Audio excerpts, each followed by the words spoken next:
Nityanandam. Good morning from the kind of overcast and a little bit rainy Bengaluru Adinam. So this morning I thought I would make a video for you all honoring a suggestion that one of my viewers, Ian, made in a comment yesterday, where he suggested that I should perhaps talk about the 4 tattvas and how these 4 tattvas apply to my life as a sannyasi. Now, for those that might not be aware, the 4 tattvas are the 4 basic principles off of which we live our lives here, especially as sannyasis. Any action we take or any kind of a thinking through we're having towards a situation or approaching life or approaching people, we always have these 4 tattvas as the kind of basic groundwork or setting off of which we are doing anything. So these 4 tattvas or basic principles are integrity, authenticity, responsibility, and enriching. Now, between these 4 tattvas or 4 basic principles of life, there's kind of some overlap. They kind of crisscross in amongst each other. So you'll see as I start talking about them how they're very much interconnected. Now, each one of these tattvas has so much depth and there's so much vastness in explaining it, and in even explaining the evolution of my understanding of these tattvas from being just a disciple or devotee of Swamiji to now being an actual sannyasi. So what I thought I might do is actually break them up into individual videos. So I want to talk to you all today about the most fundamental tattva or principle of integrity.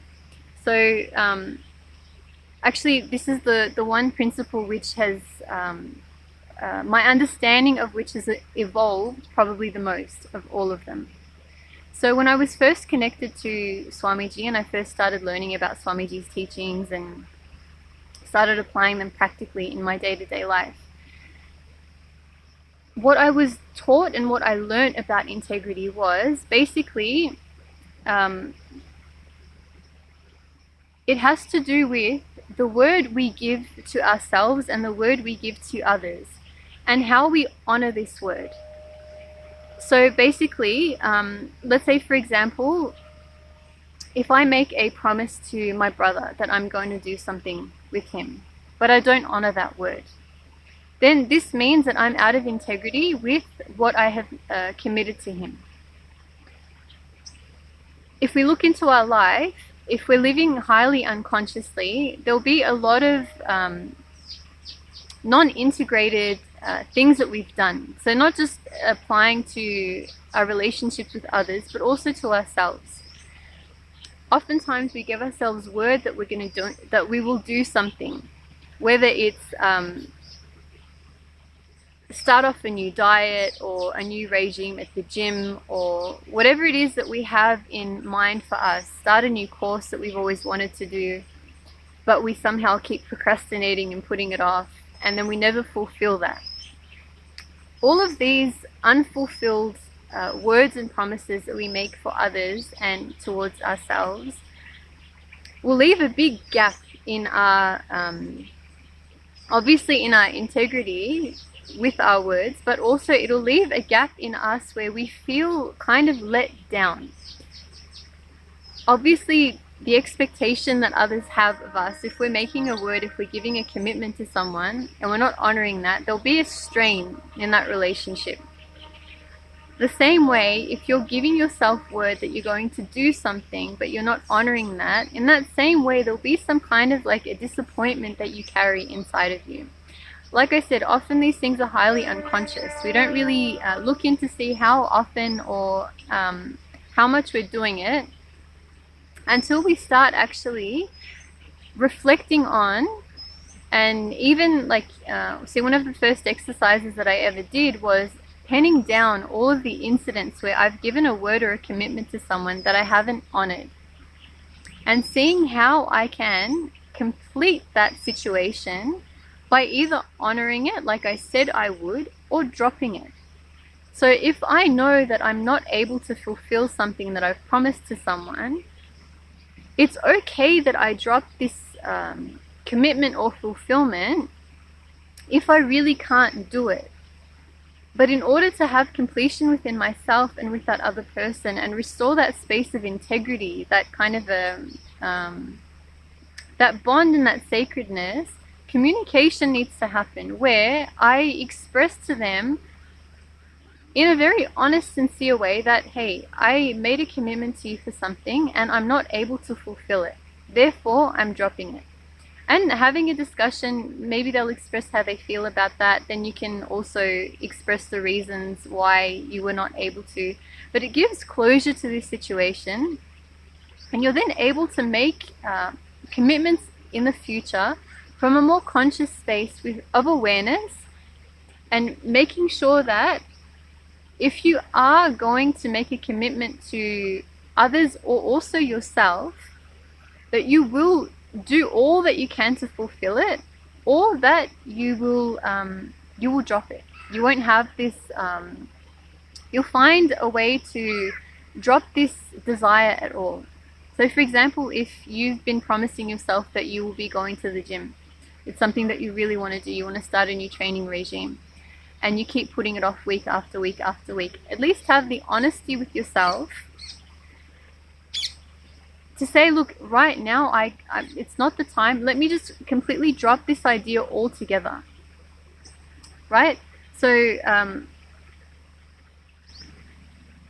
what it actually means, if you do this exercise yourself, you can do it now, right?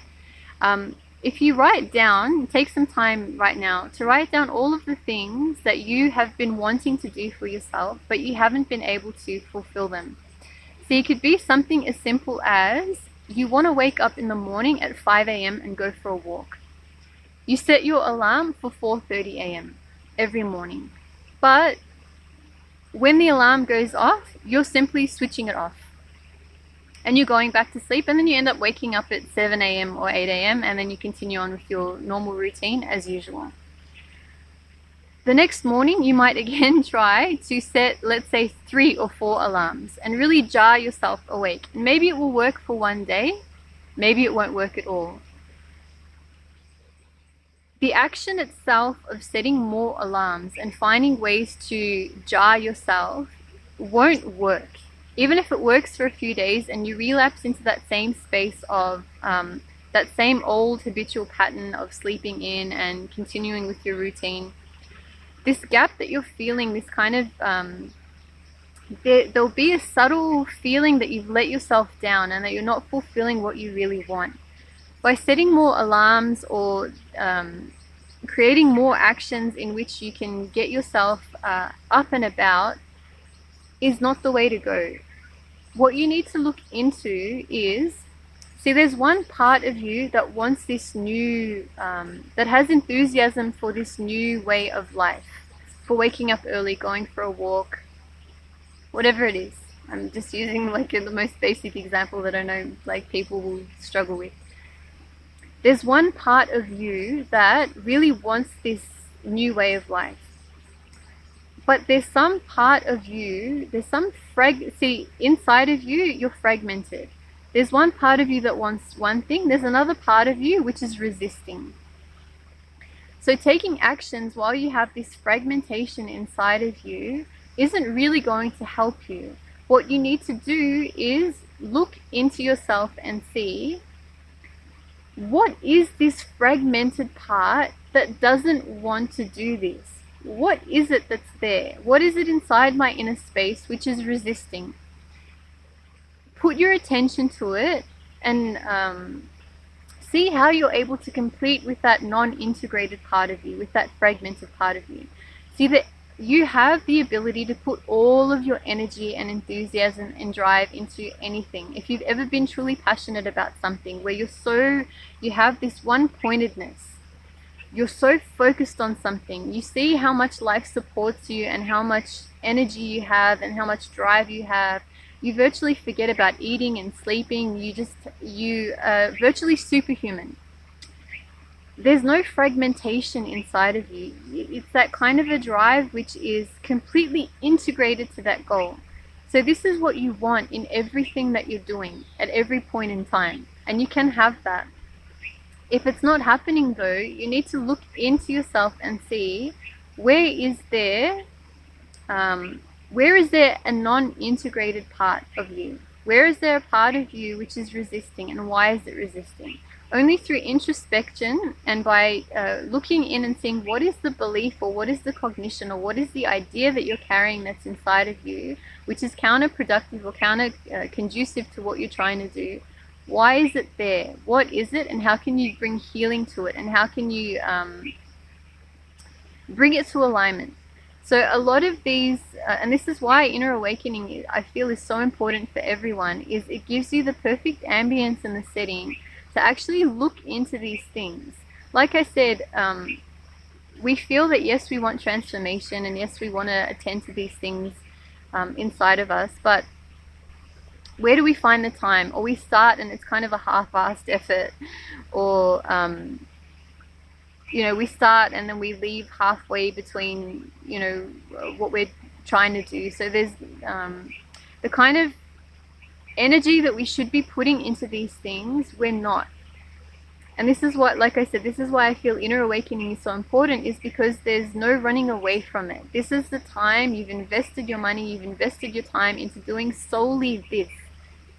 And the results of it are so obviously beneficial, but they're as clear as night and day. You walk out of it and you have these massive revelations where you are equipped then to live the rest of your life applying these same rules and these same kind of, once you have a cognitive shift, you can see how else you can apply it in other areas of your life.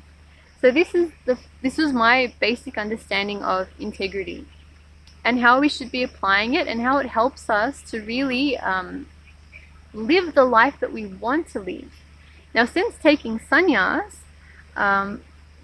my understanding of integrity now, especially as a really sincere seeker on this path that knows that enlightenment is what I am here for, this is what I have taken birth for, and that it is something that I want to share with the world. So this understanding now has evolved to another level. So all of these things that I'm saying still apply. It's not that they don't apply. But as a sannyasi, as a person that's decided that enlightenment is it for me, my understanding of integrity and how I live it now is a little bit different. So, from what Swamiji has taught me from my experiences, I know that I am not this body and I'm not this mind. I know that when I allow myself to be in this space of complete completion and allow this innate intelligence, which is running the universe, to flow through me, rather than having my conditioned mind try and come into play and take over with its own old thought patterns and old ways of doing things.